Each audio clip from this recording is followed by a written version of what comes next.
What's up, everyone? Welcome back to You're Such a Nerd, the Geek Variety Podcast, coming at you at the speed of an Edgar Markov, Jason Mind Sculptor, and Miss Bumbleflower Thruple, just out to spread the gospel of Flat Earth.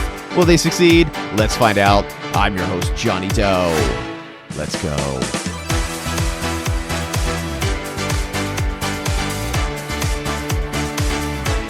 Welcome back to the show, everyone. If you're new, welcome. If you're an old hat, welcome back to the Matrix for my conversation with my buddy John, where we catch up on the state of the competitive Magic scene and dive deep into conspiracies, baby. Oh, yeah. If you'd like to support the show, we have a Patreon at a very reasonable rate. It's a link to the show notes below wherever you're listening to this. Becoming a member will get you access to all the ad-free episodes that you can handle, both of the main feed and the additional content like Critics Corners and Hobby Hangouts. I'd like to take this time to thank all of our patrons, and of course, extra special love to our Initiate level supporters, Kevin C., Tim Ball, and It's Just Physics. Love you guys, and we appreciate all that you do to support the show and share your hard-earned beans with us to keep the meals cooking. Other ways that you can support the show is if you'd like, rate, and subscribe and all that stuff on the platforms of your choice. Leave us a 5-star review if you believe we've earned it. Don't if you don't think we have. Keep an eye out for our merch drop coming soon, and just spread the word. The show is entirely guerrilla marketed, no social media presence. So go out and tell your barber or your hairstylist that you only asked for a little off the top, for Pete's sake, and then tell them what you think about the show. If you have any questions or want to correct us on something we screwed up, by all means, send us an email at younerdssuck@gmail.com. Also in the links below. And if you just can't get enough of my dulcet tones and enjoy war games and all things grimdark, then check out my other show with Jesse Aiken called Saints and Sevens, about the Trench Crusade game and the culture around it. It's found everywhere you could possibly find a show to listen to. And last but not least, before we get started, if you are so inclined, send me a postcard. The address is down below as well. I'll send you one back.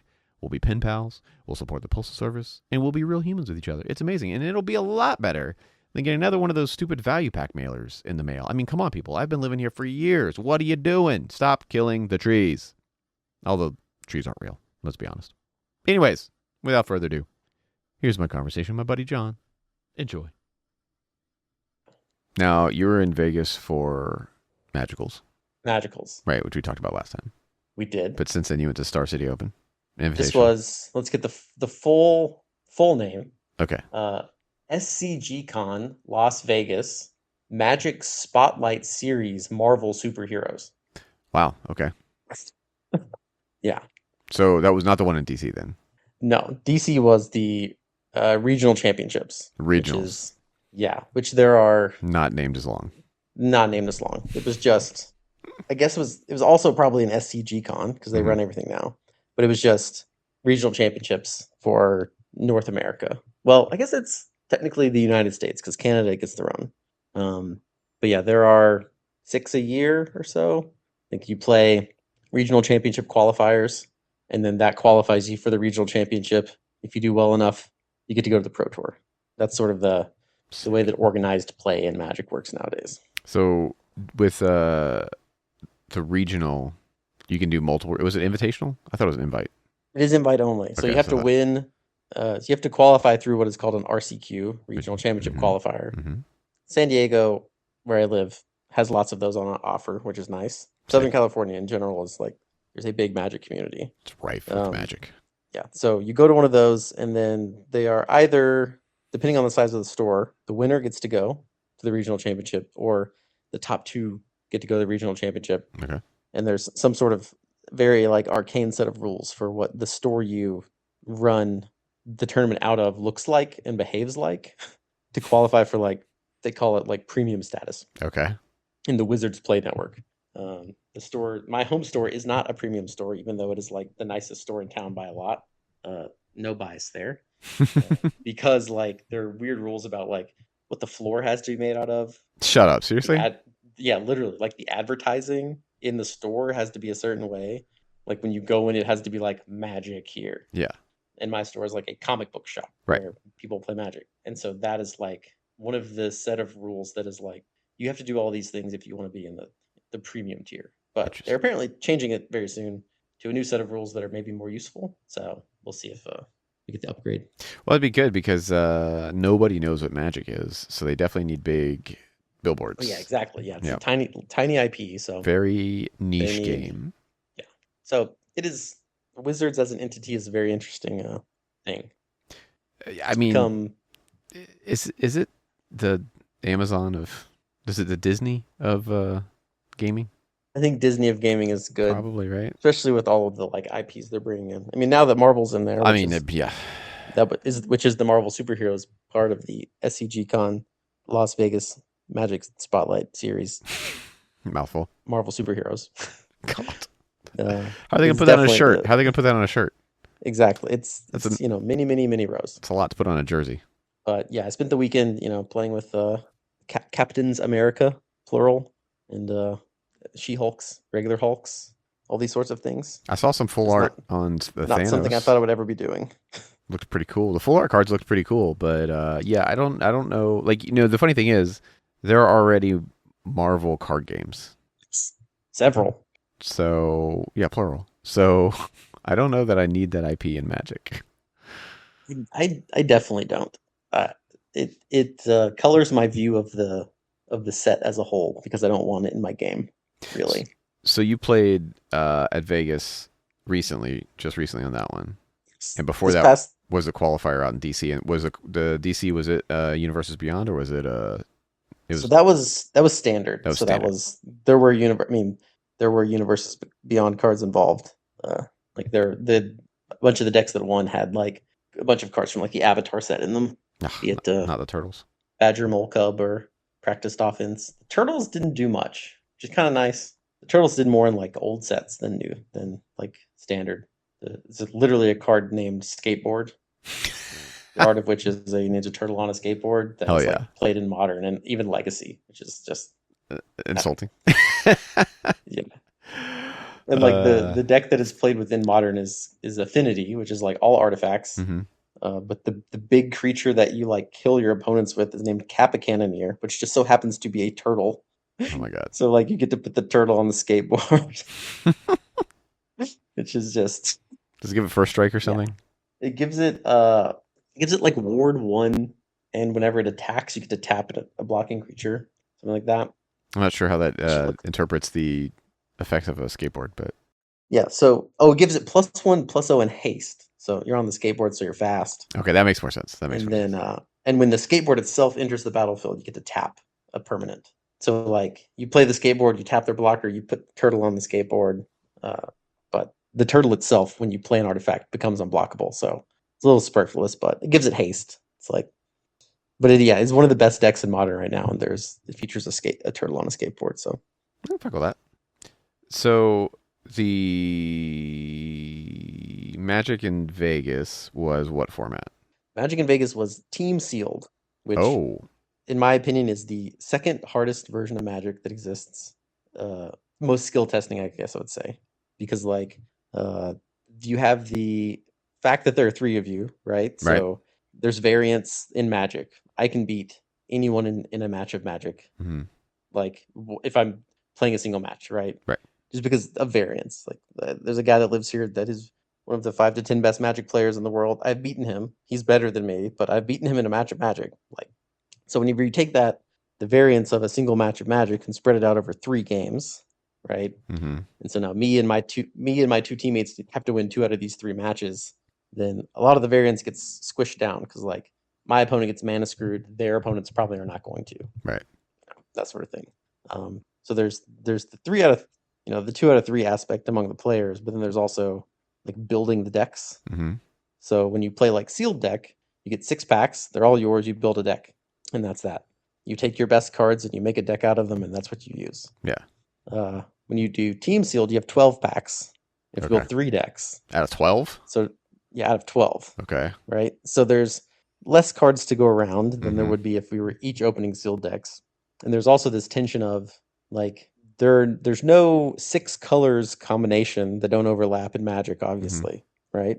So if I'm playing blue black and you're playing red green, the last person has to be playing white and then one of our colors, Hmm. right? Unless you're monocolored, which is there's just usually not enough cards like that to go around. Right. So there's this interesting tension of we have to share the white cards. What's good for me? What's good for you? Like, how do we Hmm. decide?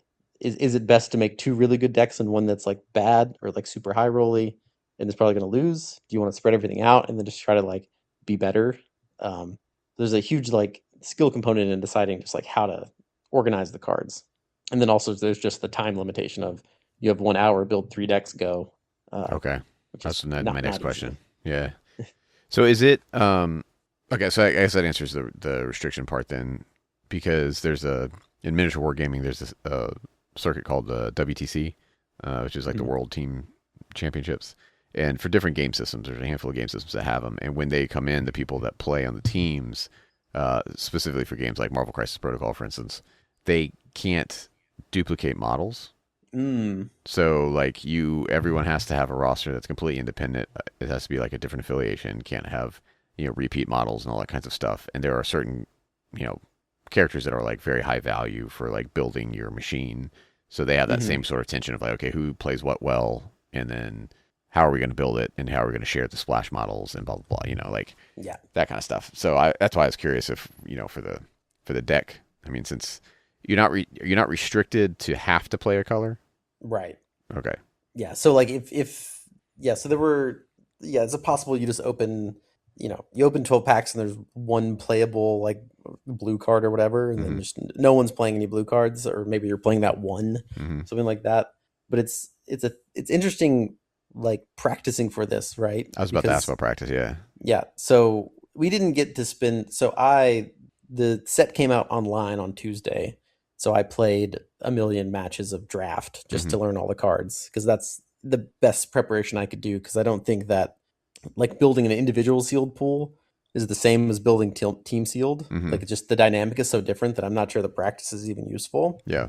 So I just jammed a million drafts online, learned all the cards, decided what I think is good and what I think isn't, so that I could bring like my perspective to the build portion of the Mm-hmm. procedure, which is I I think the most important part, right? You have to play the game still, but Sure. if you build your decks wrong, like that doesn't really matter. Yeah. No chances.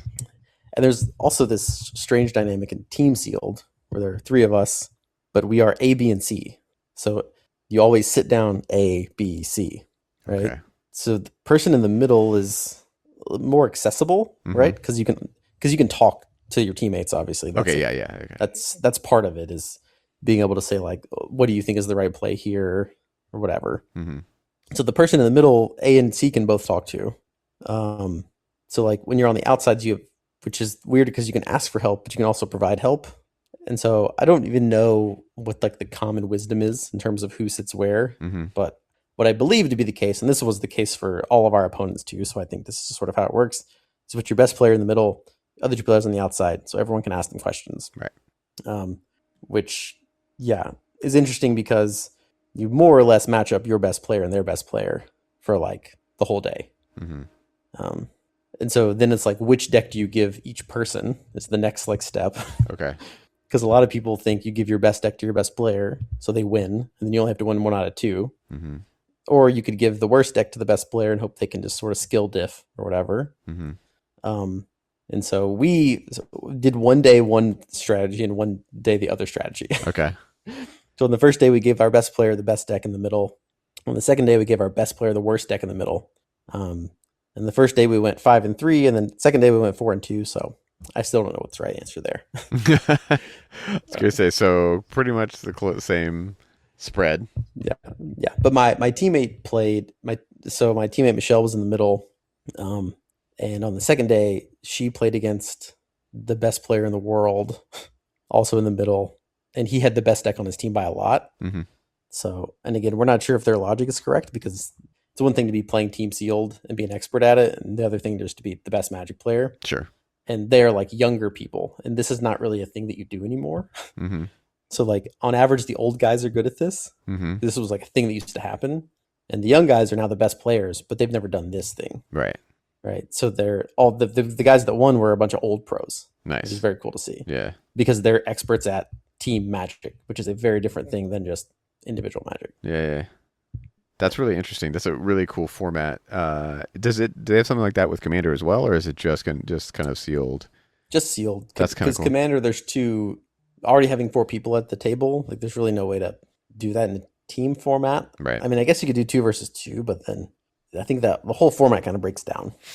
Nice thing about team sealed is like sealed is so restricted, right? You open packs and build a deck. And then the team aspect is like spreading out the variance. Like I said before, figuring out how to distribute resources effectively.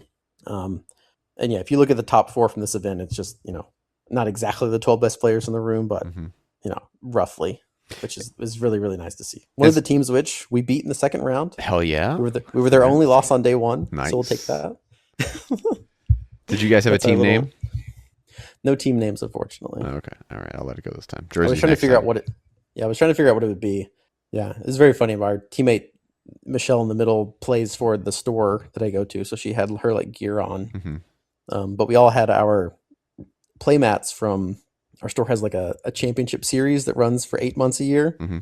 And we all made the top 16 of the tournament or of the series, which is like its own tournament. So we all had our top 16 play mats matching. It's very adorable. Nice. I like it. And yeah. And then a bunch of our opponents, they all had their Pro Tour mats. And we were like, okay, well, fuck us, I guess. But that's fine. All right. Yeah. I got your flex. Put the fucking mat away. Got it. Yeah. Yeah. But Big dick swinging. Fine. We beat a bunch of them. So it's fine. See, there you go.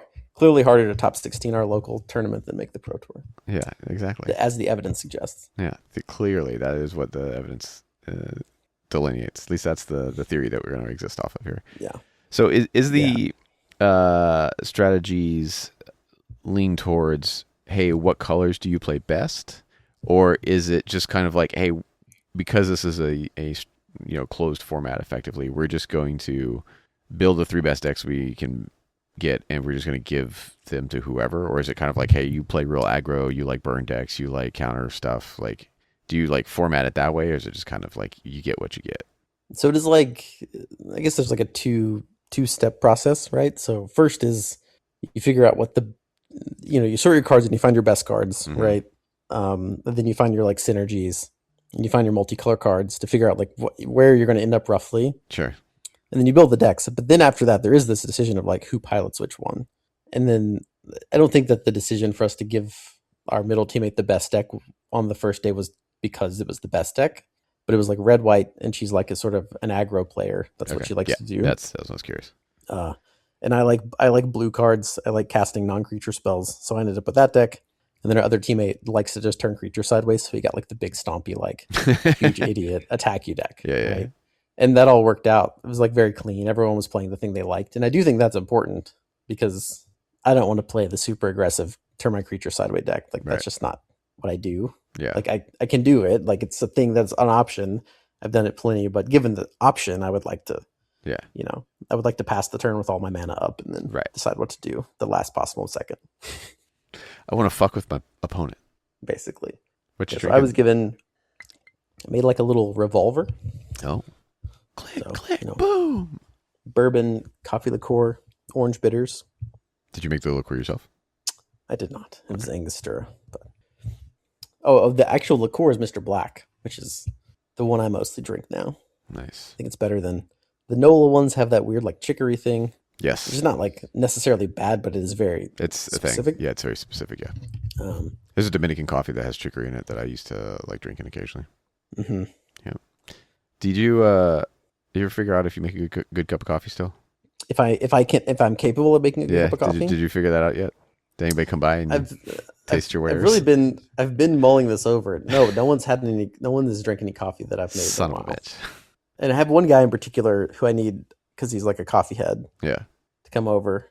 But the last time he came over, he saw my hand grinder and was like, "Oh, you need to clean that." And I was like, could you not do that, please? Judge me. I'm trying to share this with you. You're like gawking at it, and then you're telling me it's dirty. I don't know. So I have to do that with my setup because invariably making coffee every single morning, I get like coffee grinds on my mat, and I have to like vacuum it all up before I have people come over to the house because I'm like, I can't have them like see all this shit over here. I'm too embarrassed by it. No, I didn't even think about it because like I have my hand grinder and like the catch cup is like plastic, and there's just the oils they build up, and I don't think about it because I'm grinding the same coffee all the time. Sure. And he was like, "You really need to clean that out," and I was like, "Come on." You bastard. But he also drank one of our very old, very special beers. He's very young and didn't understand beer etiquette. Oh no. He just grabbed it out of the fridge and cracked it open. Oh no. And then Nikki was like, "Hey, what's up? Where'd that go?" And I was like, "Pretty sure he drank it all." She was like, "What do you mean by that?" And I was like, "He doesn't understand." She still brings it up. It's like a year and a half ago. Oh, that's amazing. That's That's good. Yeah. One day he'll grow up. It'll be okay. Well, one day she was like, I'm never gonna forget it. Nor forgive, apparently. I could be 80 and he's gonna come to town and I'm gonna say, hey, give me that back. So what are you digging about getting back into the Magic circuit? Because you've been going pretty hard this year. I am insanely competitive to a degree that is like really unhealthy, and I have not had an outlet for it in a very long time Fuck it, let's go, baby. because I like stopped playing. Yeah. And I think that that thing that I needed to like an outlet for like seeped into other parts of my life because I was like, I need a thing to win at. Yeah. And like playing Magic Online is good. And we played Call of Duty for a while, which was good. There's something about like looking at a person across the table from you. Absolutely, yeah. And it being like, it's just me and you, and one of us is going to win. Yeah. And they're better. That like, once I got back into that like paper Magic thing where like you're not just playing the cards, you're playing the person across from you. It just like hooked me back in like a very real way. There's a guy here who he's one of the guys that organizes a lot of stuff. He's like a judge and he's played on the PT. I was talking to him at one of like the first tournaments I went back to, and that's sort of explaining my like journey through the game and dropping off and coming back. And I was like, yeah. And then like I played like one event and he like put his arm out like he was putting a needle in it. And he was like, oh, I know exactly where you're going with this. And I was like, yeah. Got right back on the fix, huh? There's just nothing like it. And this event in Vegas was actually the first like really, really big event I had like made day 2 in a long time. Cause like I used to play in Grand Prix, which were all over the place. And I would like started going to them and I was like getting crushed. And then I would start making day 2s and doing better and better. And I hadn't played in a big event. The regional championship was the first one that I played in since college. And I missed day 2 by like one game, which was like brutal. But like, again, I hadn't been doing this, hadn't been to one of these sorts of things in a long time. Sure. And then this one we made day 2, snuck in, by the way. Every team that made day 2 had a record of 5-2-1 or better. We were 5-3 and the only one that snuck in. Hell yes. Because our tiebreakers were crazy because half the teams we played against made day 2. And like that's, the tiebreaker for Magic is record and then opponent's record. Okay, so like way to schedule kind of sort of. Yeah, basically like how well did your opponents do? That's like how you break ties between two teams that are, both have the same record on the day. And like almost half of our opponents made day 2, so our breakers were crazy. But we lost the last round, and that was like I very much thought it was my fault because I was running the game back, and I think I made a mistake, right? That cascaded into me losing the match. And my teammates were like, "Oh, you can't do that. It's hindsight. Like we trust that you made the right decision at the time." All that sort of stuff. And I was like, no, we lost and it's my fault. And I'm an idiot and everything sucks. And so we're like, okay, let's go to dinner. Went back to my hotel, like changed, like wash my face or whatever. I like go to the hotel bar, get a shot. Then I'm going to walk to dinner because I'm already like pre-mad. Yeah. As I walk into where we're getting dinner, another San Diego guy who was there, like my phone, my pocket buzzes and I pick it up and it's a Discord DM and it just says, holy shit. And I was like, what is what is this message about? I don't understand. Yeah, context. And I click it again, and it's a photo of the paper standings from the end of the day, and my name because I was the one that registered our team is sitting at exactly 48th place, which was the cutoff. And it was the only team that finished at our record that made day 2. So we like immediately had this like moment of like holy shit, like we're like because we were going to eat dinner and like get drunk and be mad and then we're like oh shit, like this is very exciting. Also now we have to wake up in the morning. So everybody stop. Water's all around, let's go. Hydrate, Gatorade, let's go. So it was very exciting, and then it sort of made the second day into like a free roll, right? Because it's like you're not even supposed to be there. So you felt like you weren't even supposed to be there. We're basically starting half a game down of every other team, right? So we ended up finishing 4-2 on the second day, which if we had entered the day at 6-2 would have got us paid, but we entered the day at 5-3, so that was us missing. So like we had to perform insanely well on the second day to even like try and cash because we were a game down of everyone else. And coming up short, obviously, sucks, but we played very well, which is nice. That's awesome though. That's really cool. So do you foresee that you're going to continue in this kind of the style format? Well, so this is the first team event they've ran in like maybe 5+ years. Okay, because I haven't heard of it. That's why I was like, oh, maybe this is a thing that I just didn't know about, right? Because I'm not a big competitive No, Magic so this player. is a thing that used to happen. There were more of these before, Yeah. and now they've kind of COVID like more or less killed competitive Magic, which I think we talked about last time. COVID ruined a lot of things. Yeah, Fucking COVID. But they're slowly bringing back team events, which is nice. Or they seem to be. This was the first one, Mm-hmm. and like people like love Team Sealed. The people love Team Magic because again, it's just the skill expression is there more Mm-hmm. than an individual game, from like start to finish.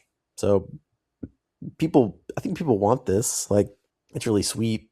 It remains to be seen if they'll keep doing it because there were 300 teams, which is less than 1,000 people, which is like not a good turnout for one of these things. Oh wow, really? Because I was like, which is disheartening. But yeah, we'll see. I hope they do more of it. Like people seemed very excited. I think that the hype generated around this event might push them to do more, and the next one will be bigger. But this is like a thing they haven't been doing, and people don't know what's going on or even how to play. And it's also one of those things where you can show up with your boys and just get crushed by pros all day, like Sure. which to me is exciting. Like that's what I want. Like I want to play against the best players I can. Absolutely. Yeah, and see if I am good at this game. That's the whole point. But for a lot of people that are like not like crazy grinders or not super competitive, like you're paying $250 to go like get your ass beat. Yeah, it's in 3 rounds and Yeah. then go home. Like So do you learn from your games?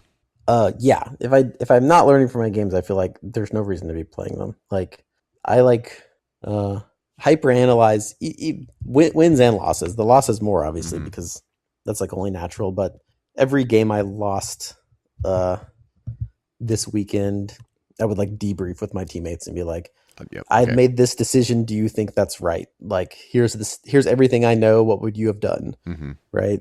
Because if we would have made the same decision, then I would have done this. I would do it again. Mm-hmm. Right? But then there are situations where they say, well, no, like in my opinion there, you should have done X instead of Y. And then that leads me to sort of improve, even if I disagree with them, right? Sure. Like the idea that they had a different opinion and I respect their opinion gives me sort of pause. Like next time I'm in a similar situation, like I will consider those two options. Yeah. I think what I learned over this weekend and also learned at the regional championships, because I missed the second day, but on the second day of these things, there's a tournament next year called the Limited Championships, which is like the thing I want to qualify more than anything. Okay. It is basically a pro tour that is only limited. So it's sealed in draft, and you have to qualify for it specifically. You don't just get to go. Right. You have to win one of these really big events to even qualify. So to me, that would be the coolest thing ever to play in. And so on Sunday of that event, because I missed the second day, I got to sign up for the LCQ, they call them, Limited Championship Qualifier. And I think my deck was very good, and I think I played very bad. And so I went 1-2 and dropped and was out of the event, and was like hyper analyzing my play and figuring out what I did wrong and what I've learned about myself. And then this compounded this weekend is when I'm at like these really big important Magic events. I try to get as much value out of every card in my hand as possible, which leads me to like not cast my spells on certain turns if I don't think they're fully optimized on that turn. Correct. Yeah. But the sort of calculus there is you taking no game actions has a cost.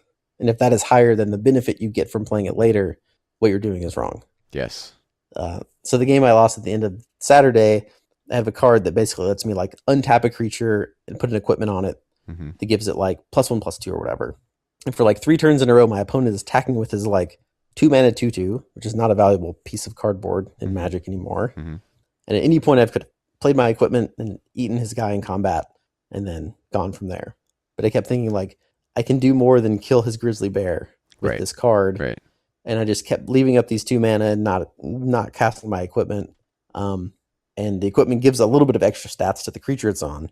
And then at the end of the game, I was 1 damage off killing him. If I'd played that equipment in any turn before, I would have had one more point, right?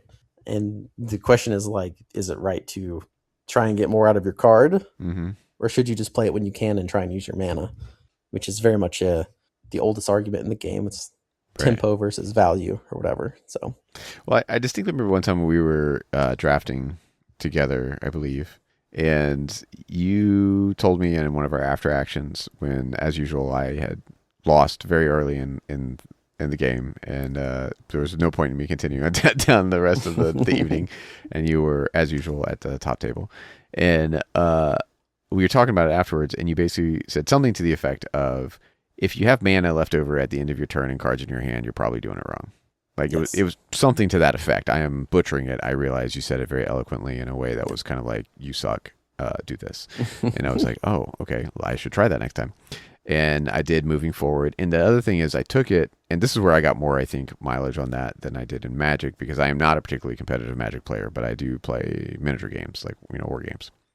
Mm-hmm. And I have implemented that same mentality in multiple variations of like wargaming, where I just think, if I have activations left over, if I have like power, mana, whatever my resource, if I have resources left over, unless they are purposefully being held for this thing that I know is coming, like I just need X amount of resources to do it, yeah, then I'm fucking up. So like my hand should be empty. I basically tell myself all the time when I'm playing games, like, my hand should be empty at the end of this, right? No mana, no cards in my hand. Then I have done all that I can do, and that and it served me well, I will say, generally speaking, in most cases, except for one time I was playing my wife in Magic, and I had no cards in my hand, and I continued to have no cards in my hand, and she won, as usual. That's just because she's a bully. She is a bully with freaking the bat bully. Yes, Zoraline. Yeah, Zoraline. People in Magic, people call it tempo, which is a word that is lost all meaning. Fuck me up, but it's like it's like using all your mana every turn and like being efficient rather than like trying to eke out every little piece of value, right? Like, it's like, I will I will bounce your creature and attack you for 3 because that costs me 1 mana, and even though you gain a card because it goes to your hand, that creature is going to cost you 4 mana, right? Yeah, so exactly. I'm minus 1 card but plus 3 mana, and there's sometimes when that is the beauty of, I think, limited Magic, is like, that's the calculus there. It's like, your cards are less powerful, your deck is less streamlined, so like figuring out how to efficiently use your resources is like how you win the game. Yeah. Which I think is very elegant version of the game. Magic, as Garfield intended, they call it as a half joke, but sometimes not. I mean, that would track. That totally makes sense to me. So you did pretty well, right? You're not satisfied with everything, but you did pretty well. Yeah, there's always mistakes were made, things were learned, but making the second day got us the special promo, which I guess no one technically knows what it's worth yet because no one sold one yet. Okay. But it's probably worth between like $500 and $800, which it's doesn't pay for the weekend, but it's not bad. Yeah. I mean, it's hard to pay for the weekend in Vegas when playing Magic. I've done it exactly once in my life, so. I mean, that's fair. And that was also from a promo card that I won. It wasn't even winning an event. It was like making the top X players in this tournament gets you this special Tifa Lockhart promo, which was worth multiple thousands of dollars. So nice. There's some Magic pros that have joked like, I won more by making top 128 of this event than I've ever made actually winning a Magic tournament. I can see that. I am surprised that they do pay out like a pretty high amount of people. It's not like just your top 10 or 20 that get paid out something. I mean, you don't get paid out a lot, but you get paid out something, which I was surprised. So this event, we finished 25th. They paid out to top 20. I think it was like 20 through 17 got $900, which is like, you split it amongst your team. First prize was 15 grand. Second place was 20,000 or 10,000, which is like, once you split it among the people, it's not a lot of money, but I mean, it covers the weekend. It's an $80 buy-in per person, basically. So, like, it was funny though. One of the old Magic pros who was there, his name is Dave Williams. He's also a poker pro, and the World Series of Poker is happening right now. Okay, so and he's an announcer at the World Series of Poker now. And he was like, yep, I'm here doing this thing that is not poker because I have a great deal of pride about how good I am at this version of it. Mm-hmm. It doesn't matter how I finish. I'm not making any money, which is totally foreign to poker pros. Like, this is just straight love of the game, Mm-hmm. proving you're good at it. Like, it's a cool... This was a very, very cool event, mostly because of the people that it brought out, I think. That's awesome. Well, hopefully... He's like an old Pro Tour, like, regular. And I could see how, like, hopefully it would... it'll build next time, you know? Because, like, yeah, maybe they haven't done this in X amount of years. They bring it back. We only get, 300, teams. Maybe next year you get 500 because people are like, oh, shit, this was really a good time. Yeah. This is a really challenging format that creates exactly what Magic players like, which is a completely new dynamic of how do we manage the cards and the resources and do it, put it all together to make a winning combination. Yeah. 3 times over. Yeah. If it weren't for the marvel of it all, it would have been, well, I guess the marvel of it all and the actual venue being a nightmare. Oh, was it bad? Where was it held at? So it was held at the Circus? No, they call it like the World Market Expo Center. It's like up on Fremont Street. Yep. It's not like down. It's like downtown Las Vegas, and it is like a mile away from everything, which is fine, but like it's a mile to Fremont, so there's just nothing in between there. You're just walking under a bridge. There was like human feces under the bridge as I was walking to the event. That's right. Which is its own issue, but then also there was no PA system. Couldn't really hear anything. Interesting. And in the actual main hall, there was exactly one bathroom. Wow. Okay. And 95% of the attendees were male. Yep.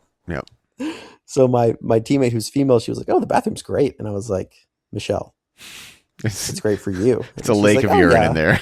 I guess that's true. Like just a lake of piss. I'm like waiting for the stall, and no one in the stall has had fiber in the last week, so I'm waiting. I mean, I'm trying to get back to the table. Yeah. But nothing's moving. Nobody's moving. Yeah. Nothing's moving in any way. Yep. So, yeah, that was not great. A couple of my friends had really bad like judge interactions on the weekend also. Okay. Which was interesting. Bummer. I didn't have any judge calls in my games, so I didn't experience it. But one of my teammates was basically called a cheater on Friday night in one of the events he played in. Oh, great. And then another one of my friends was given a slow play warning, even though he's like one of the fastest players alive. Like, he plays very, very fast and very, very tight. And like, he said he used probably 20% of the game clock in his game and got a slow play warning from the judge at the end, which is like crazy. Interesting. Okay. Yeah. So maybe some things that could be improved upon and environmentally next time. But it was 108 and the air conditioning was not great. There's a lot of sweaty nerds. A lot of sweaty sweat happening. That tracks. Yeah. But yeah, it was, not the most, and the chairs were bad. My knees were above my hips all weekend, so like I can barely walk. Well, you're a very tall man, so that's probably something you're accustomed to. Yeah. My teammate was like, "Man, I don't like these," and you're a long person. This has to be bad. And I was like, "Yeah, my hip flexors are in hell right now."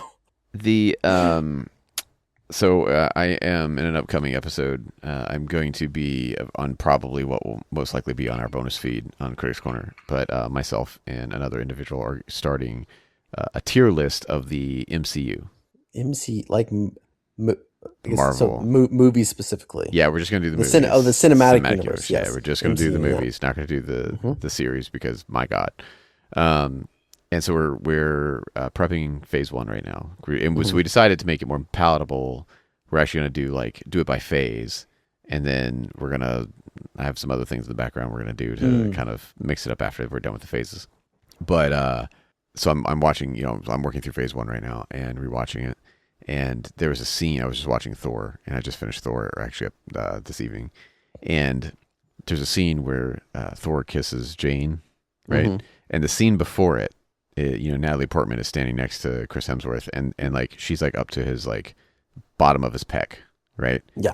And then they immediately smash cut to the like face to face scene, and they're like just inches like difference height. And all I went was she's standing on a box. Yep. Like I was like, she's standing on a box. Yeah. And I just had this mental image of her standing on this box, and then of course when they had to do the breakaway cut, like it was the whole thing. Yeah. But yeah, it was funny. Because it made me think about like all the Jean-Claude Van Damme movies from back in the day, and Oh like yeah. stuff Oh like yeah. that, where Yeah. like he had to stand on a box because he's Yeah. Jean-Claude. Bloodsport very specifically. I remember Oh yeah, oh that yeah. being an entire thing. So John, something else you love is conspiracies. That's right. I absolutely do. So I got a special treat for you, my friend. For better or for worse. Well, hopefully for better. So we're gonna go down a list that I've discovered on the internet, which is probably fake itself. The internet, not the list, obviously. Obviously, the DARPA project. That's right, DARPA. So Popular Mechanics has the 30 craziest conspiracy theories that people currently believe, according to the internet. Currently being, when was this published? I guess this was published in 2022. That's actually a great time. So great time for conspiracies. A little dated, but so what I'd like to do is I would like to run down this list of 30 conspiracies and get your opinion on them. Oh, I would love that. Okay. That's incredible. Oh, this is so exciting. And there's like a little blurb, and I'll read it to give you just to like whet the appetite. Mm-hmm. Okay. So prime the pumps, if you will. So we're gonna get started here. Number 1. Are we starting at 1 or 30? Is 1 like the most prevalent? I think that's the case. Let me see what 30 is, because 1 is pretty. I'm curious which direction is more interesting. We're going real niche as we go farther up. We're going pretty niche, going up towards 30. They're kind of all over the place, but okay. Yeah. I mean, okay, 1 and 30 are kind of meh, but there's stuff in between them. So we're just gonna go up the list, starting at 1. 1 is good. Yeah, 1's good. Yeah. So to prime the pump here, this is an easy one. Mm-hmm. The moon landing was fake. Absolutely. Here's what they say: the flag moving in the wind, no stars in the sky whatsoever, the misaligned shadows. These have all been points made in the conspiracy theory that Neil Armstrong didn't take the first leap of mankind on the moon, in 1969. For years, conspiracists have argued that NASA staged the landing, and the secret has been protected by the CIA ever since. Go. Directed by Stanley Kubrick. More specifically. Yes. That is like that's the actual last part of it. That they left off. I have thought about this a lot. My wife is 100% on board with it not happening. Okay. Which is something I love about her, because I think I've really twisted her mind in a way that she could have never imagined many, many years ago. I love that. I think my favorite theory for this, and the argument goes like, we needed to win the space race. Right. So like we had to go to the moon first. It was not an option. War. Yeah. Or else communism wins, and that's not an option. So due to my sort of just general political and historical like conceptions of the world, I tend to agree that like, yes, we did have to win, and like, because everyone hates communists so much, like that's the biggest boogeyman of all time. So especially that era. I'm sympathetic to the idea that like we couldn't lose to the commies, and that's not an option, and that's the worst thing in the world, right? Which is why my favorite version of this is that we did in fact go there first, and it happened, but we couldn't figure out how to transmit it back like live, which was the most important part. Sure. So they were on the moon, but also on a soundstage pretending they were on the moon to prove that they were on the moon, even though they actually were, but they couldn't figure out how to get it transmitted back via TV. I like that. That's my favorite version of this, because I do think we went there, but I think it's very funny to imagine that like we couldn't figure out how to prove it. Right. So we're just gonna and we needed it. We needed a real time version of it. Need this now. Yeah. And then that's where the soundstage comes in. Yeah. All right. I like it. Moving right along here. Number 2, the government killed JFK. That's very funny. So when you asked me to talk about them, I was like, I could talk about that for an hour.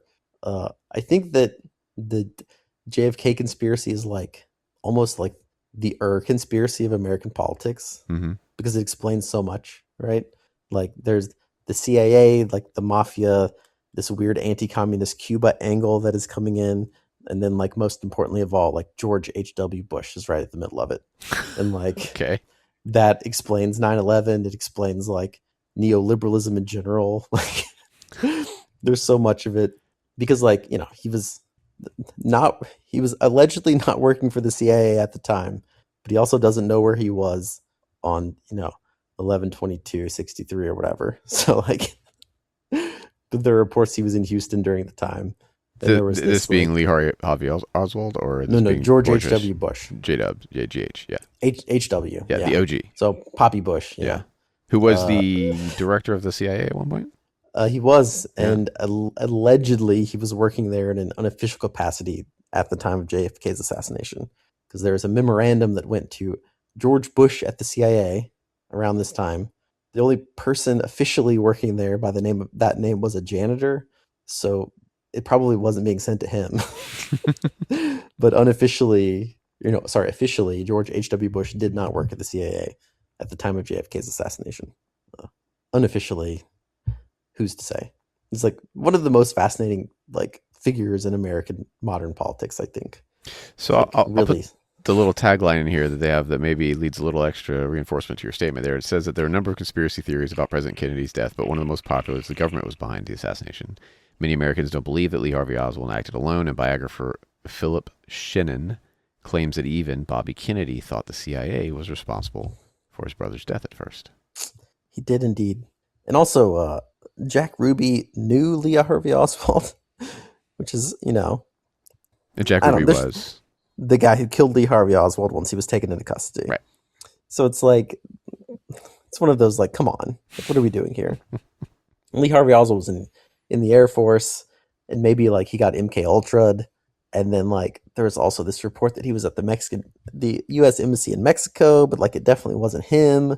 And it's I don't know. This is the one that I'm 100% sure that what happened is not what we were told.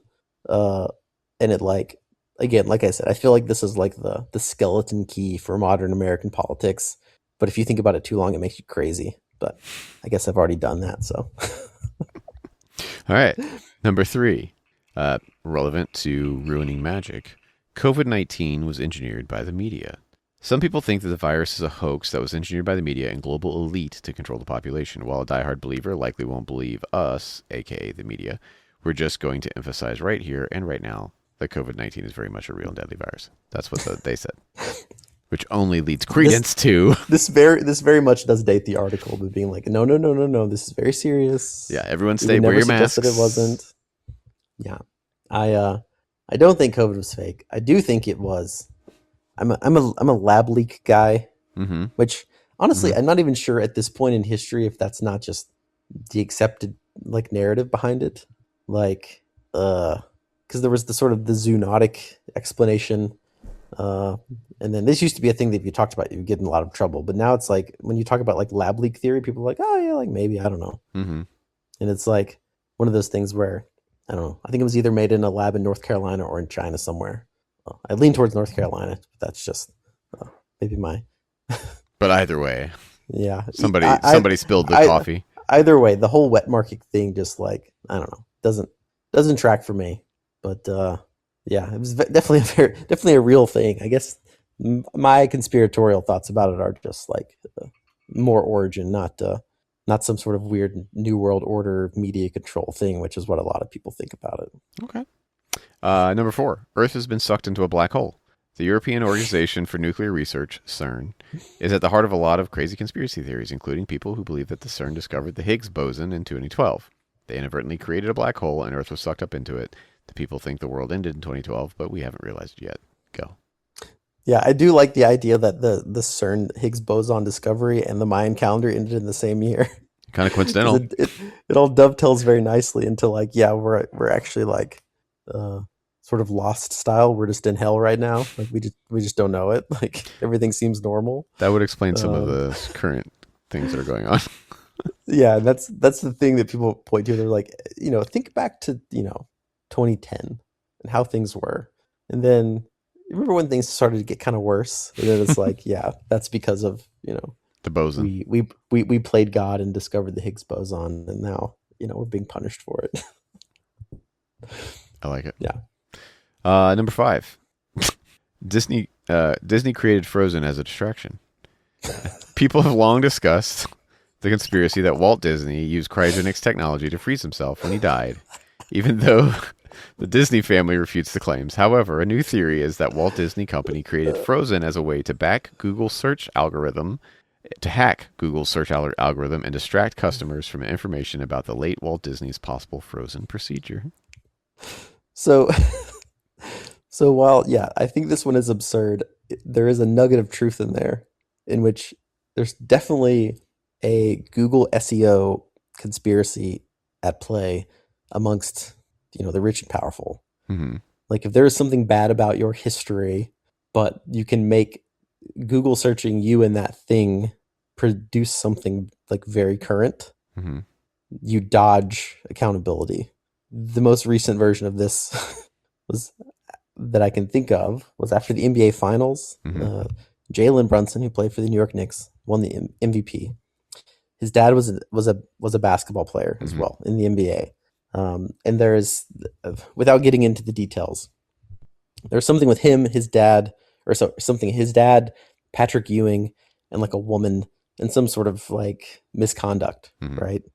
And then after his son won MVP of the finals, they're interviewing him and saying like, "Oh, like who are your greatest Knicks of all time?" And he made sure to say like, "No, Patrick Ewing's always number one, right? Jalen Brunson comes after Patrick Ewing, right?" Mm-hmm. And people were like, "That's a really weird thing to say about your kid." But now, if you search Rick Brunson, Patrick Ewing, it takes you to that interview, not to the story that happened in the '80s when he was in the NBA. So I think the Walt Disney thing specifically a little silly. I do think that this is directionally true. Okay. Which I think of a lot of these things as directionally true, if not literally true. Granted, at least some legitimate thought. Yeah. Okay. Right. Yeah. There's something in there worth thinking about, which I think is why I find all this stuff so much fun. Number 6, the Denver International Airport is Illuminati's headquarters. Dude, that place is crazy. The Illuminati leads to a conspiracy rabbit hole that we're not going to delve too far into, except that when it comes to the Denver International Airport. Many Illuminati believers are convinced that it's a secret group's headquarters. The airport has embraced the rumors by poking fun at it, but that hasn't stopped people from believing secret tunnels and lizard layers lurk beneath the building. Yeah, this one I've always heard, and I find it really fun. I do find the Denver airport a strange place, but I do think it's probably downstream of me hearing about all this stuff. And they have that very creepy giant blue horse with red eyes outside. Yes. Oh yeah, which just doesn't help their case, But yeah, I don't think there's reptiles underneath, but again, this one I think is mostly just fun. Cool. Number 7, the Earth is hollow. In 2014, scientists released new unknown findings about the Earth's core, and let's just say conspiracy theorists took and ran with it after learning, that we don't know much at all about the surface of the Earth or what lies beneath its layers. The hollow Earth theory gained traction. Some believers even think that there's an Earth inside the Earth. Yeah, so very funny. Also, I was talking to Nikki earlier about like doing this, and I was like, I'm curious what we're going to talk about. I think I actually told her like my conspiracy range is JFK on the one end, which is like I 100% believe this is true and I think it's real, and Hollow Earth on the other end. And then like you get like the thing I love about Hollow Earth is like flat earthers are mostly just like they're dumb, right? And like they don't understand like physics, right? But like Hollow Earth people are insane. It's like, no, we're on the outside. Inside, you actually stand on the inside of the outside, and there are gnomes and dwarves and like dragons and stuff. Like hell yeah, Middle Earth. There was a King Kong movie where they went into the Hollow Earth at some point. It was indeed, and people were like, "See, this is what I'm talking about." It's like a vindication of the idea. But yeah, no, I think Hollow Earth is very funny. The pictures are also very funny because it's like there's a split between people who think the Hollow Earth is like a separate thing, and then there are people who think the Hollow Earth is where we are. Oh, saucy. Like okay, like the sun is inside here. It's like it's in here with and us. all the planets are more or less projections, right? It's like yeah. This is another one where I think like where do planes land? How does that work with planes? Listen, now you're thinking too much. Okay, all right. So that makes number 8 pretty easy then. The world is flat. Flat Earth society has spread across the globe in recent years, with more and more people believing that the world is flat and stationary rather than rotating, or best science would lead them to believe. Yeah, this one is completely boring to me. It's just stupid people. Did you watch the Netflix dictionary, Flat Earthers, or whatever it was? No, I think on an episode of How To with John Wilson, he ended up talking with some flat earthers, And I've seen the Channel 5 like YouTube interview at like the Flat Earth Society conference or whatever.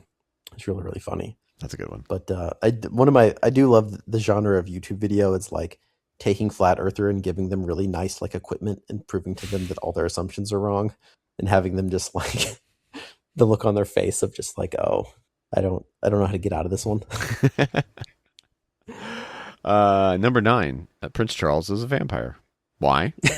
Well, the Prince of Wales is related to Vlad the Impaler, the inspiration for the Bram Stoker's Dracula, and many royals in Charles's bloodline were known to have the disease porphyria, which is an iron deficiency that causes people to be sensitive to sunlight.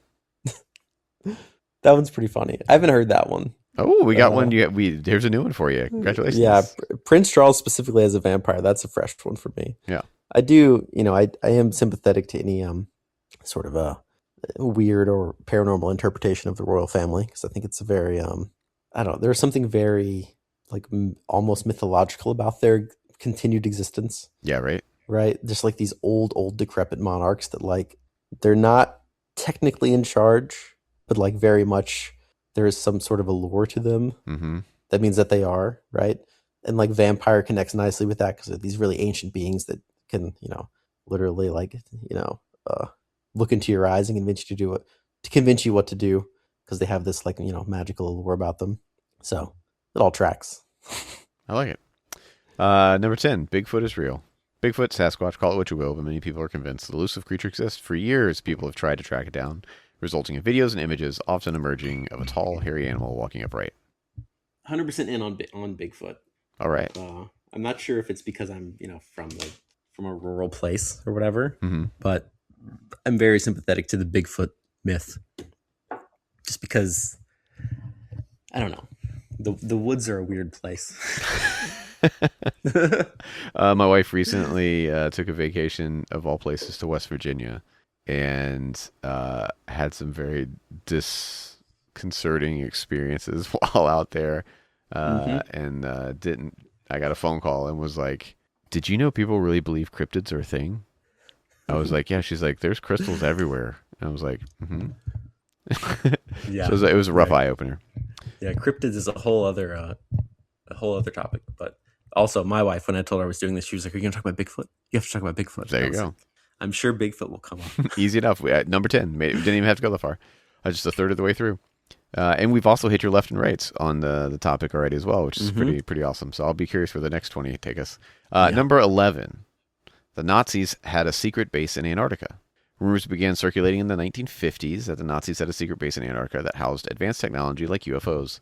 However, since there's no evidence has been discovered to suggest it's true, Cambridge researcher Colin Summerhays wrote a 21-page paper disputing it. I don't specifically believe that the Nazis had an Antarctic base with an alien in it, but I think I think the Nazism in Germany is a rich enough text on its own that you don't actually need this crazy stuff, because they did believe in like crazy esoteric like Norse myths.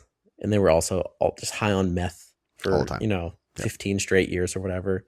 Like, there's a lot of interesting stuff there that is like, I haven't used this word yet, parapolitical, which is like, mostly my interest in conspiracies is like the parapolitical angle, which is like explaining world events through like a deeper context of like not politics that people are aware of, but there's so much weird stuff the Nazis were doing, and like Nazi mysticism and magic. It's like, I don't even think you need the weird conspiracy about Antarctic bases. Like, there's enough going on there already that is like, not to hand it to the Nazis, but fascinating stuff, Yeah, well, it's one of the things that like people aren't aware of that side of the story, because it's not what's in textbooks, and easily, readily accessible. So, number 12, we're all living in the Matrix. No, really, people think we're living in the real life simulation. The theory is supported by crazy coincidences and happenings that occur during a glitch in the Matrix. This could be anything from recognizing the same background character to losing track of time. So that one splits.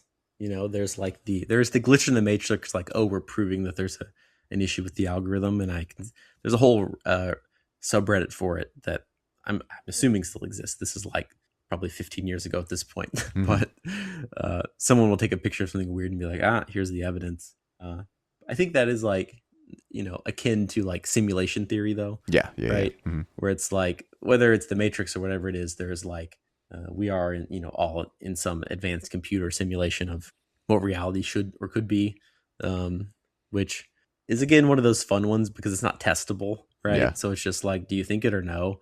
And I've there was a time in my life where I was really sympathetic to it because I'm like a computer nerd. But the older I get, the less I like computers, and the more I dislike that explanation of why we're here. That's a whole other topic we should have. Yeah. We need to have on the next one. 13. The moon isn't real. Some people think the moon doesn't exist. The conspiracy theories gain particular traction with flat earthers, and they think the moon is simply a projection. Yeah, it's a hologram. I've seen a bunch of videos of people like just recording the moon, and there's like some strange video artifact that appears, and they're like, did you see? It flickered. It's just like, okay, sure. Like, let's go with that. But no, I don't think the moon is a hologram. But this one, again, these are the ones that it's like, oh yeah, you're just like a crazy person. Yeah, like I put this in the hollow earth bucket. Yeah, just like there has to be more going on in your life, right? Mm-hmm. Like this can't be because like a lot of conspiracies, they explain things, right? They give you like a comfortable explanation for why the world is the way it is. But this one there's no value to it, right? It's just like, oh right, yeah, it's a hologram, like, and the question is like. And then what? Like that's the big thing for me with a lot of these is like, okay, let's say it is. What happens? Like, yeah. Number 14, the Titanic did not actually sink. The tragic accident has been the topic of many conspiracy theories over the years, including that it was another one of the company's ocean liners, the Olympic, that crashed into the iceberg, not the Titanic. But one sad fact remains, a ship did sink, and approximately 1,500 people were killed. Yeah, this one's fun because it's like... It's like the original like insurance scam. Right? Like the idea was like they had all this insurance on the Titanic because it was like reinforced in all these ways and was unsinkable. And like they had this huge policy and then it sank, but it wasn't the ship they spent all the money on that sank. They sank the one they didn't spend their money on and then collected the insurance check afterwards. And the Titanic became the Carnival Cruise Line. Yeah. So it's like... Yeah, I think this one's really funny because it's like, oh yeah, they were just like out to make a buck and they like, murdered all these people. Like, it's like, sure, why not? It's probably the Illuminati. Probably. Yeah, that's how they built their base. Yeah. 15, Apollo 17 was not the last moon mission. After the success of Apollo 17 in 1972, America stopped sending astronauts to the moon. NASA claimed they had logged all the research they needed and government funding was reduced, but a movie about a fictional Apollo 18 came out, and now some believe the mission was real. And ended tragically when the astronauts had a run-in with aliens. Right. That's like the thing that I find most fascinating about the moon in general is that like we haven't been back, right? Like we just flew around it, right? We did the drive-by. Right. Yep, there was this huge gap of time where it was like, so we just like stopped. So like I like the explanation that like, oh yeah, we went and there was aliens there and we were like, okay, too scary. we're going back. Squirrel all that information away. But again, aliens is it's whole own other episode. Have you read Ernest Cline's Armada, his newest book? I have not. It's very conspiracy laden. Not a fantastic read. It's kind of very tropey. Like by kind of, I mean it's extremely tropey. But it's a light, easy, fast read if you're into conspiracies. It's interesting. Mm-hmm. The moon's involved. That's the reason I brought it up, and aliens, of course. So those two things are wildly pivotal to the story. 16. Zombies can rise from the dead. The belief in zombies can be traced back to ancient Greece when they buried their dead with stones on top of them so they couldn't return from the grave. Even today, some people are prepared for the zombie apocalypse just in case. This one I don't like because I do like zombie lore. I don't like what zombies have become in popular culture. But like the like Haitian zombie lore, old school of like, you are a slave your whole life, and even in death you're a slave. Like you can never escape from this. It's like the most bleak world out view. The most bleak world view that exists, right? Like your existence is suffering. You can't even escape through death. Like there's something really like poetic about the Haitian zombie myth and like it turning into White Zombie and the Night of the Living Dead and all those things. I'm a big like horror movie guy, so like I don't know. Like the origins of all this stuff are like near and dear to me. So I don't like that one because I like leave your zombies out of it. Leave your zombies out. Yeah, of it. Leave my zombies out of it. Worse, Haitian zombie life of undeath for all eternity as a slave. being in the Matrix. Ooh, interesting. I guess the point of the Matrix is like you're generally unaware that you're in it, right? Like I guess the people that escaped are in hell, but everyone else is kind of living. Mm-hmm. So if we're in it, we don't even know, and it seems fine right now. So I guess I take that over Haitian zombie eternity. 17. Bill Gates is making fake snow. This one's a little dated. With extreme weather conditions occurring across the United States in 2021, TikTokers stoked the fires on a Bill Gates conspiracy theory that he has created fake snow that burns instead of melts. Yeah, I remember this when it happened. But this is like a genre of post that is like persisted.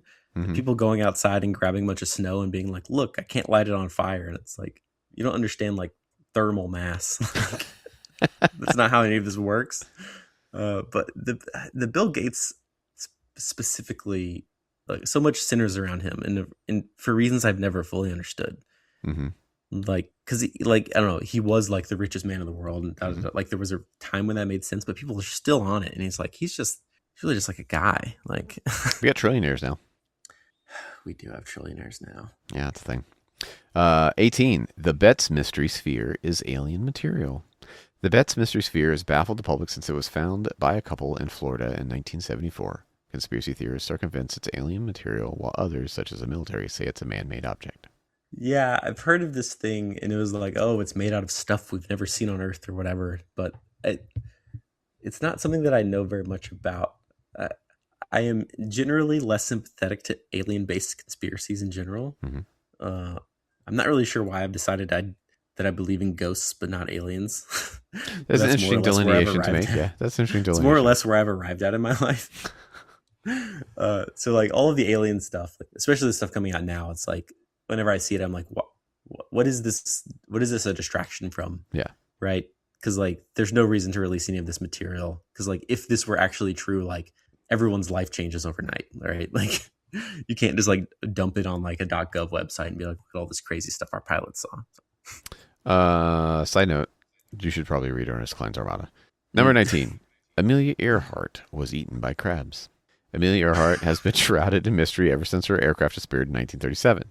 While it's widely believed she ran out of fuel and crashed into the ocean, some think she landed by mistake on a deserted island and was eventually eaten by 3-foot-long coconut crabs that inhabit the shores.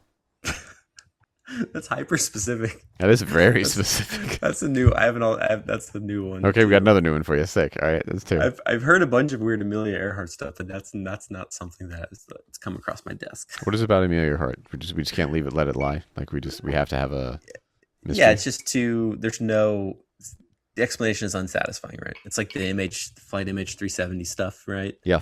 Like we can't accept that the plane just crashed in the ocean. It's like, no, it's in a wormhole somewhere, right? Like same thing with her.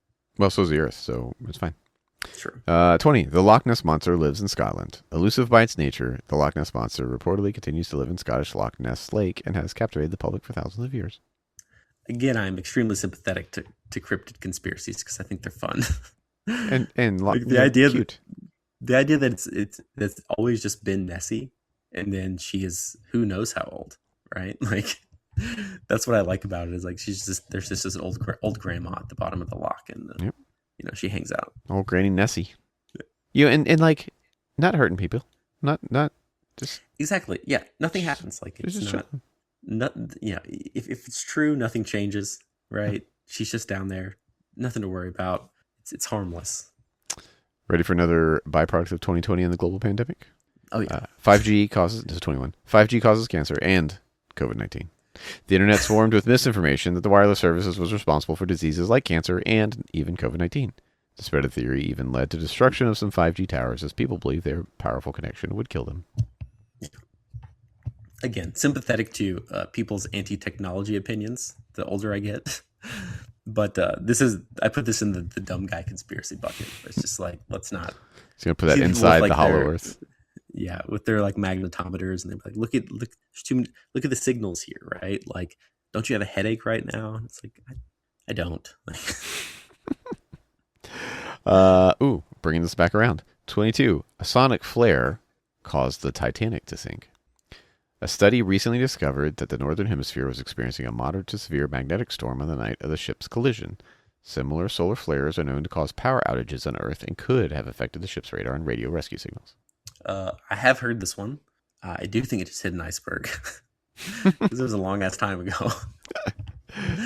But again, I think I am fascinated by the solar flare as a phenomenon, right? Especially the more there is. Oh, fun story. The current world record holder for, I think it is like, it's one of the Mario games, like Super Mario Brothers or Mario Brothers 3, one of those games. The current world record holder for the game got their world record because a bit was flipped on the machine they were playing on by a solar flare while they were playing, and they got like a frame advantage from it that is not reproducible because it's not a thing that actually should have happened. Like, their speed run is too fast to physically be possible because a bit flip happened during their run that was being recorded. And that is a true thing caused by a solar flare. That's incredible. Like, yeah. Yeah, it's a very real thing because people have, like, you know, speedrunners study the frame data for all these games, right? Yeah. And no one could figure out what happened here. And the only explanation that is left is that a bit got flipped during the run that more or less made something possible. It's like a jump that you have to do that isn't possible, and you can't do it. Like, they can't, like the TAC can't even do it. But this person did it during their run, and the only explanation is that a bit flipped while they were doing the jump that landed their character on the platform. All right, we'll see if that's in here. We got 7 left. Maybe it's in here. Number 23, the Black Knight satellite is an alien spacecraft. Many conspiracy theorists are wary of a space object that has become known as the Black Knight satellite. While some at NASA insist it's just space junk, some believe it's an ancient alien spaceship. This is number 3. I haven't heard this one. This is a new one for me too. All right, the Black Knight satellite. We'll have to report back. Got to do some research. Yeah, we find out about that one. Number 24, sirens were responsible for shipwrecks. Call them the original conspiracy theorists, but sailors have claimed that mystical women dubbed sirens would lure them to the rocks and cause shipwrecks back in the day. Again, more cryptids. I'm in. Sign you up. I want to believe in all this stuff. Excellent. Give me all the cryptids. 25, Planet X is home to a world called Nibiru. When news of an undiscovered planet in the solar system was revealed, many were fascinated and excited. However, some thought the Planet X housed a theoretical world called Nibiru that would lead to an apocalypse on April 23, 2018, which coincidentally was not in 2012, unfortunately. Yeah, huge break there. Yeah. I'm not a Planet X believer. Nibiru as a concept, that's a fun one. I do wonder. I don't know where that one, like, how to draw a line all the way back to like where that one came from. Because there's all the weird alien, like the Greys and the Nordics and the all of these things, and like that stuff I find all very fascinating. I like listening to old episodes of Coast to Coast with Art Bell. Oh yeah, people just call in and they know all about them, and like that's fun stuff. Good source of information. Yeah. 26, Queen Elizabeth I was a man. Some believe that Queen Elizabeth I died as a child, and to prevent the end of the royal line, she was replaced with a young boy. The theory is said to explain why the ruler remained chaste throughout her reign. That's very funny. This kind of sounds familiar, but there's so many like strange, like trans-centered conspiracies that are in the zeitgeist at this point that I don't know if I'm just mixing it up with one of those, but yeah, yeah, this one and like Babe Ruth being black. Those are like the fun ones. This is like, all the photos were black and white, but like if you look at if you squint your eyes and look at his facial features, like that's a black guy, but they couldn't tell us that at the time. Just is like, why? So they just white-faced Babe Ruth. Yeah. Okay. So this is looping back a little bit on some items we've already talked about. Number 27, the COVID-19 vaccine has a 5G chip inside of it. When the COVID-19 vaccine rolled out, there was a plethora of conspiracy theories regarding the medication, the most extreme being that the vaccine contained a microscopic 5G chip. The theorists even began circulating a supposed diagram of the chip, which ended up being the electric circuit of a guitar pedal. I remember that specifically. I do like the one where they had the proof where they would like put a magnet on your arm where you got your vaccine and it would stick. Those videos were always a pretty good time. Number 28, airplane exhaust trails are filled with chemicals. It's nothing like a government poison conspiracy. Many people have hopped on board with theorists who claim an airplane's exhaust trail caused by low temperatures and high altitudes is actually chemtrails or chemicals the government is trying to secretly spray on us. Except not so secretly, I guess. Yeah. One of my favorite things to joke about for sure. Planes overhead and talking about the chemtrails. My wife likes it as an idea. She doesn't believe it, but she does like to joke about it. There's a podcast I listened to where they were joking that the chemtrails were a seasoning because as the planet is heating up, they're just trying to cook us all and eat us. So the chemtrails are just seasoning our bodies on the way. Nice. While the slow cooker heats up. It's like a very slow sous vide. Yeah. Depending on what part of the country you're in. Number 29, the abominable snowman lives in Asia. Much like Bigfoot, the abominable snowman has long been a mythological creature that the public has tried to find for thousands of years. Yeah, again, 100% in. Don't need any convincing. Sasquatch, abominable snowman, Bigfoot. I'm in for all of those. Why Asia? Do you figure it's like northern Russia area or something? There is... Yeah, why Asia is a good question. It feels very like Mongolian, like in conception, right? Like we're, at super high altitudes and there's just this hairy monster. And there's probably some like Orientalist thing going on there where we're scared of the other two. But again, yeah, I think a lot of these things boil down to like, I don't understand that thing or I'm scared of that thing. And this offers a nice, clean explanation for it. I wonder, wouldn't the abominable snowman be like in the North Pole though? With like Santa and like Buddy the Elf? Right? Like fair. Rudolph? That's fair. Could be wrong here, but I guess it's more, you're talking about altitude versus latitude, right? Yeah. So, which I think people do conflate. This is true. I do like the idea of him just being at a super high altitude, right? He's just kind of hanging out around. Yeah. But you gotta get all the way up there. That's why not many people see him. Yeah. Yeah. It's lonely being up there. And last but not least, number 30. Internet routers can lead to harmful 5G radiation. 5G truthers circulated news that Faraday cages around internet routers help prevent radiation from 5G and online soils soared. The real kicker, the cages block any and all electromagnetic radiation, including your Wi-Fi signals. That's what I was going to say. Putting a Faraday cage around a wireless router is a very good way to not have Wi-Fi. A paperweight. Yeah, so it definitely does prevent the electromagnetic radiation, but that is also what Wi-Fi is. Coincidentally, my signal dropped off real bad. I don't know. Interesting. Yeah, I think so much of I am largely sympathetic to people's skepticism about technology, as I've said. And I think the interesting thing is like with conspiracies, it's like, the buckets of like crazy people on versus like reasonable stuff. And like 10 or 15 years ago, the crazy people camp included like your cell phone is listening to you all the time. People, right? And now it's like, oh yeah, no, that's just how they work. Yeah, right? Like that's legitimately that's how advertising works in the modern world.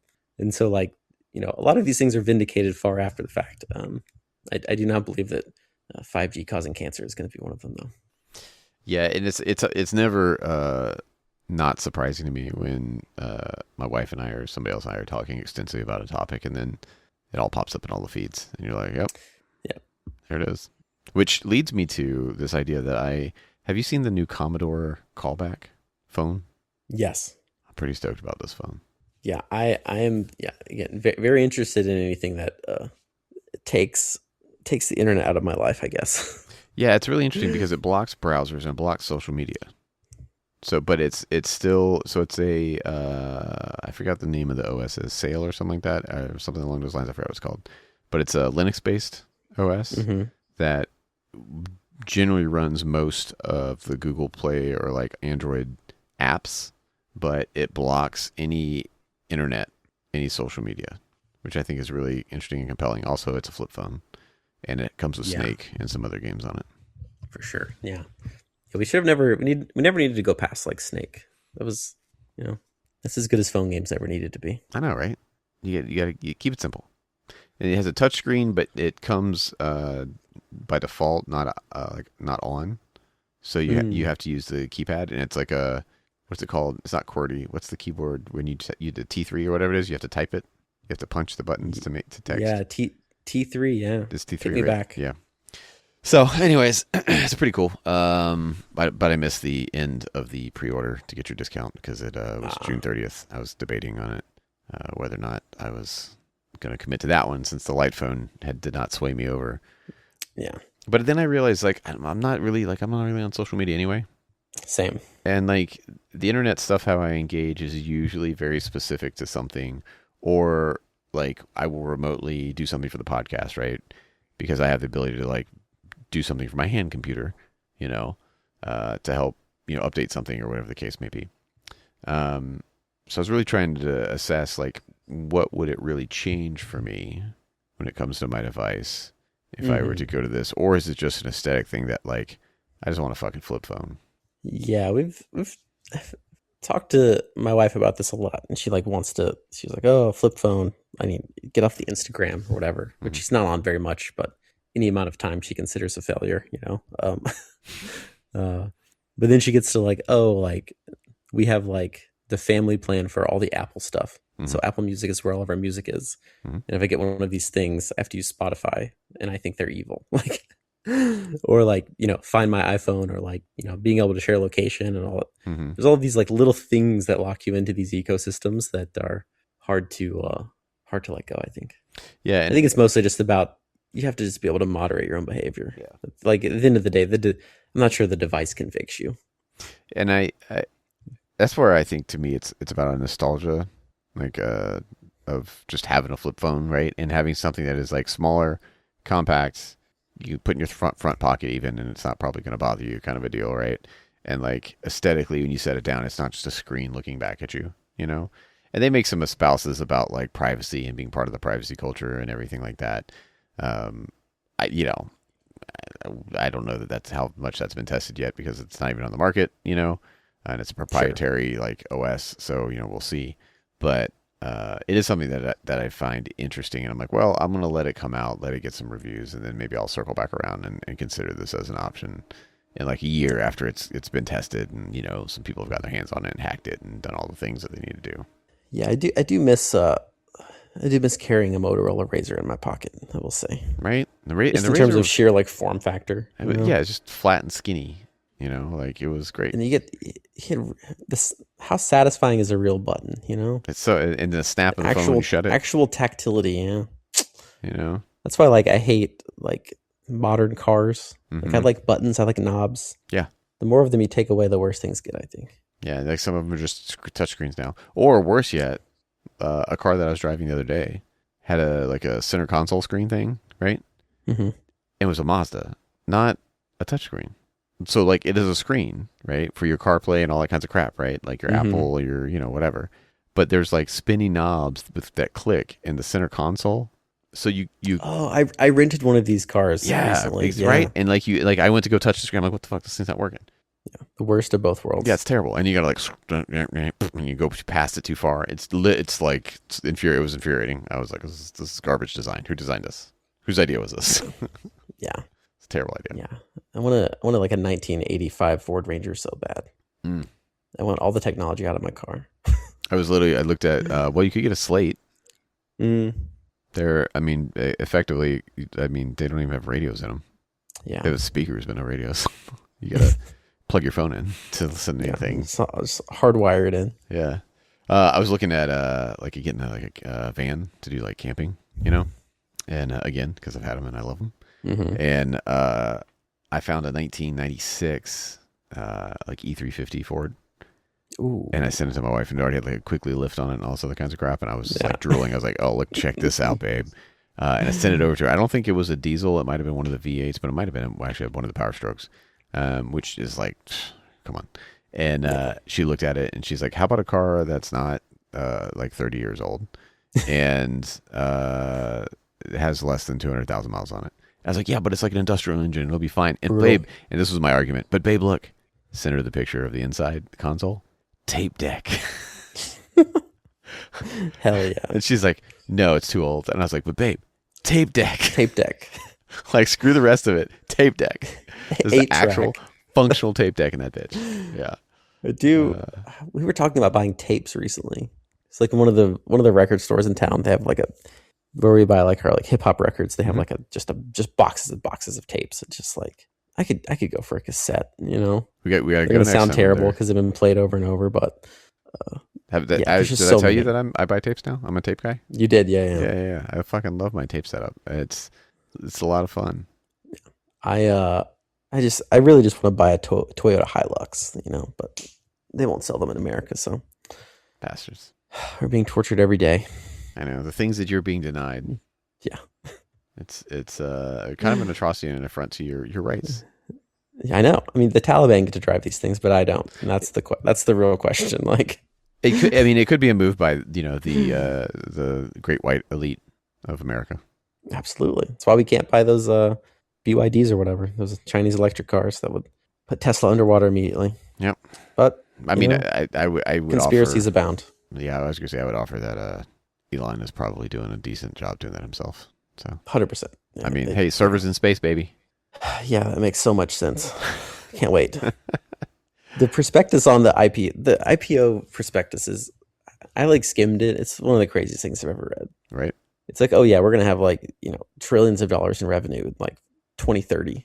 It's just like, sure. Because like we're going to be the only people that like go to space anymore because the American government's going to stop. It's just like, okay. Didn't I believe in that same statement, I may be wrong, but SpaceX owns like 20,000 Cybertrucks. Like they're the biggest consumer of Cybertrucks. Oh yeah. On paper at least. I don't, yeah. Like, hey, I'm going to have a company buy my other company's product.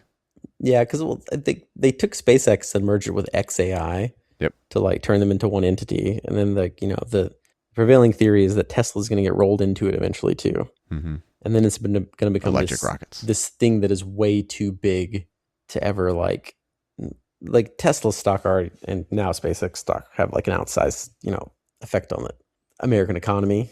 And like they're government subsidized to the point that like, your and my 401k depends on it now. Mm-hmm.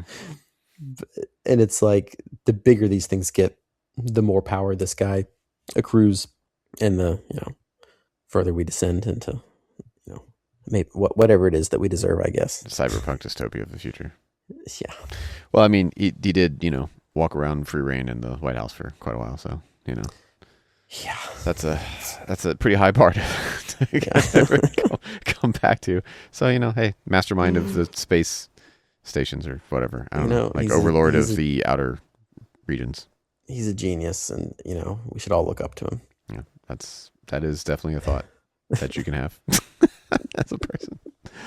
We'll put that right there in the Hollow Earth. Just tap it inside. Yeah. That's on the dumb guy end of the spectrum for things that people believe. Oh man, John, I appreciate you, buddy.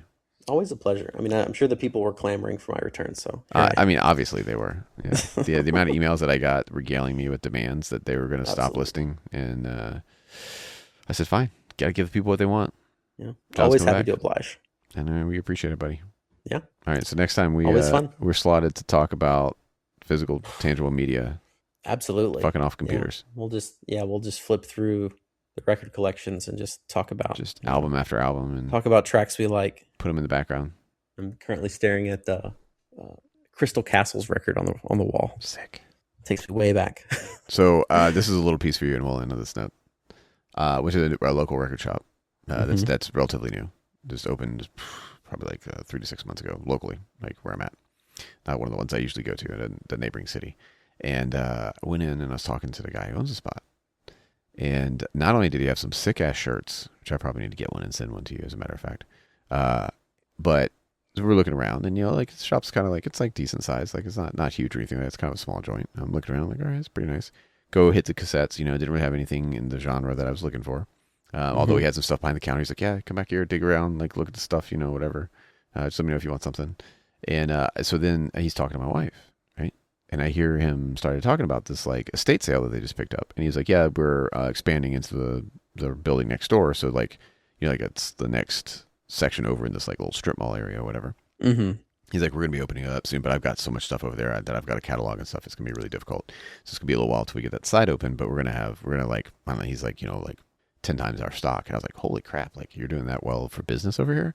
And he's like, well, we just picked up this massive estate from a guy, and he has every top 40 record since 1970 something to 2012. What? 2015. Every top 40 record for like 50 years or something like that this guy had when they purchased the estate. How many pieces is that?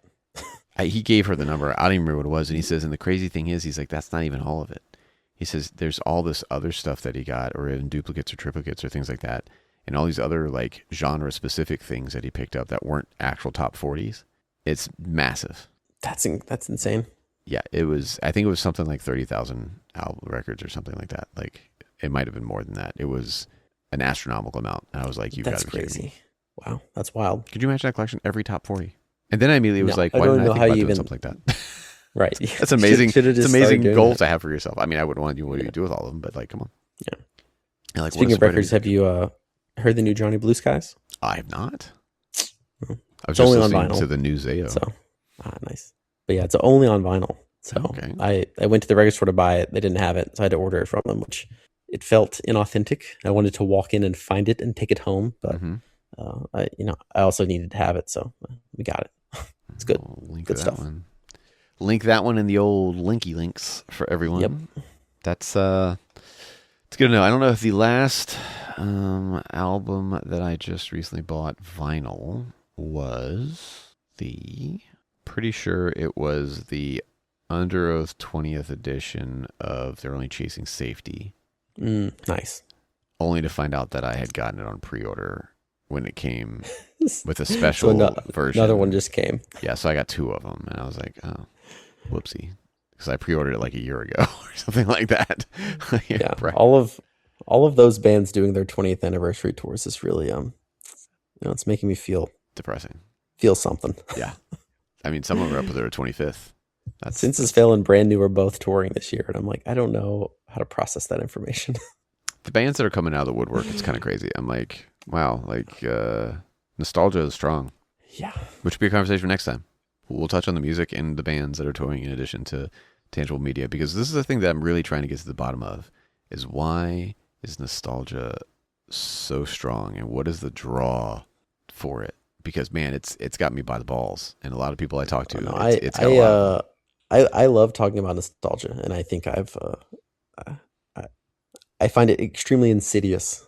So yeah. I have a lot to say about it. You almost might say you have a conspiracy about it. Almost, yeah. All right, John. I appreciate you, buddy. We'll follow this up the next time. Absolutely. This is fun. Sweet. Later. See ya.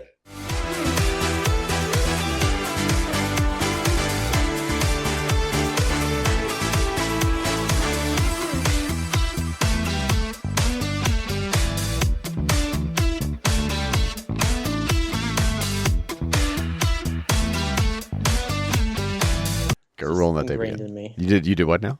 Perfectly. I managed to perfectly alt F4 my browser window when I sat down. That was amazing.